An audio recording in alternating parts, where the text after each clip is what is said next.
All right. Okay, Zeke.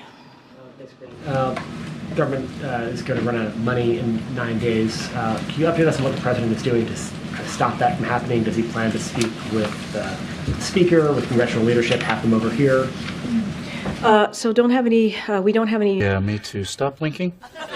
Readout or potential calls on the president's outreach to members of Congress in the next upcoming days. What I can say is, and I'm sure you guys have reported this, is that the OMB director, Shalonda Young, is continuing to do outreach, and she is on the Hill to outreach to members of Congress today, and certainly laying out the urgency of making sure that our national security and domestic supplemental, which, as you know, is our emergency needs, are certainly met. As we know as well, there is bipartisan support. You're so full of it. For those supplemental asks that the president has made, and also, as you know, as the Admiral just mentioned, it includes Ukraine, Israel, and some critical humanitarian assistance. So we're continuing to have those conversations. They've been happening for some time now with the OMB, certainly director, and certainly the Office of Leg Affairs and other folks here in the White House. And we have made ourselves very, very clear how important it is to make sure that the government stays open, make sure that key vital programs that American people need continue to get funded. It is important. We should not be here again. They have to. Congress has to make sure they do their jobs, and so that's been very clear. This is something that they have to act on. This is something that they can avoid. And loves blaming others. So we have been clear about that. We'll certainly continue to make that clear to them. And then last night in a bipartisan vote, the House censured Congresswoman Rashid Tlaib. Does the president believe that was appropriate, that her comments justified that action? So I'm not going to speak to the actions that Congress takes. We've been very clear, and any other resolutions that include a censure, we've been very clear, whether it's a Republican or a Democrat, that is for certainly Congress to take action on, and that is their prerogative. We've been clear. You've heard from members of NSC, whether it is the Admiral or whether it is John Feiner who spoke to this, that when it comes to the phrase that was used from river to the sea, it is divisive, it is hurtful, to many find it hurtful, and also many find it anti-Semitic. And so obviously we categorically reject applying the term to this conflict. But I will more broadly say, and this is something that John Feiner said when he had his interview on Sunday on Face the Nation, we respect that there are strong feelings about the war in Gaza. And and there are legitimate public debates and concerns about how it is being fought. So we have expressed strong views ourselves in public and in private conversations with Israeli officials, as you heard the Admiral speak to, as you all aware about the importance of preventing civilian casualties for sure, for certain. But remember, Israel is defending itself from terrorists who committed a horrific act. That's what we saw on October 7th, as you all know, and who have taken about 240 people hostage, including American citizens. So not going to speak to the actions that Congress took, but certainly as it relates to that term, we've been very clear. We strongly disagree. Has anyone from the White House reached out to the Congresswoman, and given that she used a phrase that you just described as divisive and potentially anti-Semitic, does the White House plan to have any engagement with her? The president's head of the Democratic Party. Is there a place in the Democratic Party for somebody who uses phrases like that? So we've been very clear. We just said we think that we strongly disagree in using that phrase. I mean, that is coming from here, from the White House, in a very public way. It's been said by many people at the White House. So we've been very, very clear about that. I don't have any conversations to read out to you with the Congresswoman. Just don't have anything from here at this time to read out. But look, we've been very clear. Can't you say anything else? Very, very clear about using how it is important to be mindful about the language that we use, especially in this time, and we'll continue to speak out to that. Thanks, Karine. Does the White House believe that abortion is the defining political issue heading into 2024? So I'm not going to speak to, obviously I'm not going to speak to 2024, and on that, I'm just going to be very careful. I'm You are useless. going to refer you to the campaign on that. But what I will say is that, again, the Americans were very clear last night.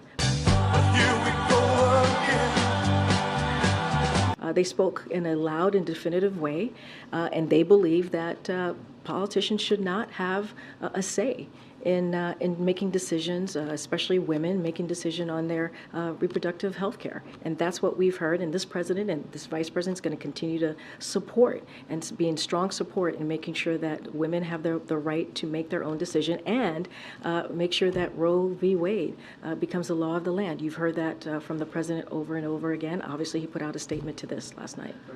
You mentioned the president's agenda. Were the victories last night, were they more to do with Democrats' agenda or the president himself? A large number of people in exit polls said that he should not run again. So look, if you look at, again, I'm going to go to Kentucky, because if you look at what Cameron did there, he spent $30 million trying to connect the governor of Kentucky, Bashir, to the president, right? And he called it a Bashir-Biden agenda. $30 million. That's what he did. And so obviously the president was injected into that conversation, into that election. And what did the people in Kentucky say? They What does that have to do with anything? rejected that $30 million. They rejected what the Republican nominee for governor in Kentucky tried to do. And not only that, as I mentioned just moments ago, Bashir ran on infrastructure. He ran on lowering costs. Those are the president's agenda. But the president didn't go out and campaign himself on that issue. But it is rare for a president. It is rare for a president to go to a state that has been coined by all of you, a deeply red state. No, it's not. That's what Kentucky is.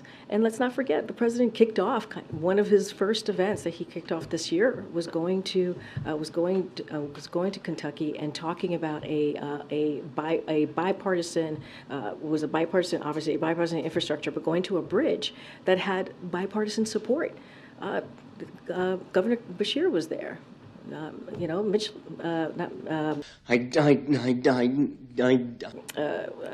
forgot his name. The Senate leader, Republican leader, was there, and so you saw this bipartisan support for this bridge. It was really incredibly important. He literally kicked off this year going there. And so, look, it's very rare for a president to go again to a deeply red state. That is not something that any president would do. And so, look, the president's agenda was certainly, we believe, on the ballot. This issue of abortion, right, which we know how extreme Republican electeds have been in putting out national ban. And what did the American people do? They rejected that. They rejected the extremism that we saw from them. They rejected the conspiracy theories that we saw from them. And the president is going to continue to do the work of the American people and push forth what the American people want us to do here, and is to make sure we deliver. Senate Republicans have been pushing for immigration policy changes to be included in a supplemental in order to get that funding across. You heard this over and over in the hearing today with Alejandro Mayorkas, and there were some Democrats on that committee, like Chris Murphy and Schatz, who seemed open to discussing some policy changes to deal with this in a piecemeal approach. Is the White House willing to budge on this in order to get this money through? So look, on day one, the president put forward a comprehensive immigration plan, legislation for Congress to take a serious look at and to work with him on getting that done. We have a broken immigration system. It's been broken for decades now, and the president has done everything that he can on his own to try to figure out how do we deal with what's going on at the border. There is a plan out there. There is a piece of legislation out there from the first thing that he did on day one of his administration. And we put together, or we included the border security funding in the supplemental because we believe it is important to continue the funding that is needed to deal with this issue. And so if Republicans in Congress were serious and are truly, truly serious, they would look at what we presented. I'm not going to negotiate from here on what we would discuss or move forward with, but we've been doing this from day one. From day one. The multiple times that I have talked about border security and asking for Republicans to act, asking for Republicans to meet us in a way to have a real serious conversation. Fredo hypocrisy. Pot calling the kettle black. On how to deal with the border, we don't see that. We just don't see that. But are there border policy concessions is it possible that could be part of this? Look, I'm not going to go, point by point on what Republicans are putting forward.